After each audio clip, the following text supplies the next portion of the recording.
এই যে মাত্র এখানে একজন একটা আমি আসার পরে একজন খাম দিছে মুবাশশিরের আম্মা, এই খামটা আমি খুলি আপনাদের সামনে। আমি এটার মধ্যে মনে হয় পয়সাপাতি আছে, আমি যদি ভুল না করে থাকি। হ্যাঁ, এটার মধ্যেও দেখেন টাকা দিয়ে গেছে। তো যাহার এই চান্দাবাজের টাকা নাই, মামলাবাজের টাকা নাই, তার আছে কি আল্লাহ আর আছে কি আপনারা।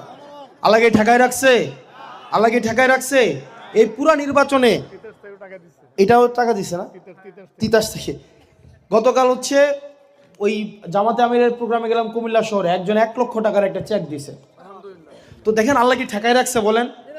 আমার অক্ষম, আমি পারবো না, এটা আপনাদেরকে বলছি। আপনারা কি আমাকে ঠেকায় রাখছেন?